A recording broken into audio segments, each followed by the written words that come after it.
This is a podcast from the Business Times. Good morning. It's Wednesday, August 12th, 2026. From the Business Times news desk, here are your headlines. What you need to know. North Korea fires its 11th ballistic missile of the year from Wonsan at 6 this morning. Singapore time days ahead of major joint U.S.-South Korea military drills. 4 crew members killed in a Houthi attack on a cargo ship in the Bab el-Mandeb Strait as attacks on 2 shipping chokepoints intensify. SGX is expanding its ETF suite and exploring new products as it seeks to strengthen its position as Southeast Asia's key multi-asset exchange. In world news, North Korea fired a ballistic missile from the Wonsan area toward the Sea of Japan at 6 this morning, Singapore time. Its 11th ballistic missile launch this year, according to South Korea's Joint Chiefs of Staff, confirmed by Reuters and Al Jazeera. The missile flew around 700 kilometers before landing outside Japan's exclusive economic zone. South Korea's Office of National Security convened an emergency meeting, expressing concern over continued North Korean missile activity following a previous launch on August 6th.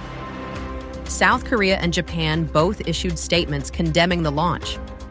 The firing comes days ahead of the annual Ulchi Freedom Shield joint military exercises between South Korea and the United States, scheduled from August 17th to 27th.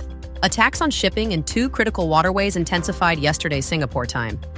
In the Bab el-Mandeb Strait, the gateway to the Red Sea, a Houthi attack on a cargo ship killed 4 crew members, according to Yemen's transport ministry. 2 anti-Houthi Yemeni Coast Guard rescuers were also killed in the same incident.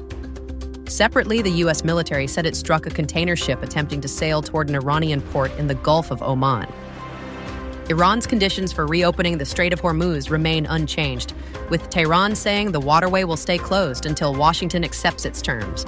In the region, Taiwan's government condemned planned Chinese Navy drills with an Indonesian warship off Taiwan's east coast, saying Beijing was attempting to create a misleading impression about jurisdiction over those waters. China began Coast Guard patrols off Taiwan's east coast in June, drawing concern from Taipei and several Western capitals. Australia and Vietnam on Tuesday committed to deeper military cooperation and expanded trade, with Vietnamese President Tu Lam on his first visit to Australia announcing a new deal on supply chain resilience, covering critical minerals, clean energy, and superconductors. Philippine Vice President Sara Duterte was charged yesterday Singapore time with grave threats in connection with an alleged death threat against the country's president. A charge filed in a Quezon City court, adding to the case against her in her ongoing Senate impeachment trial. In Singapore, Singapore Exchange is looking to expand its suite of exchange-traded funds and deepen market partnerships across the region.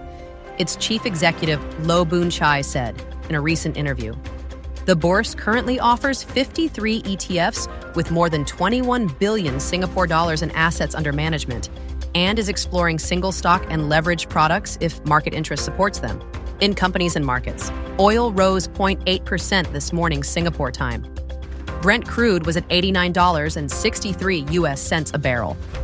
West Texas Intermediate climbed to $83.91 US cents, as attacks on both the Bab el-Mandeb and Gulf of Oman kept supply concerns elevated.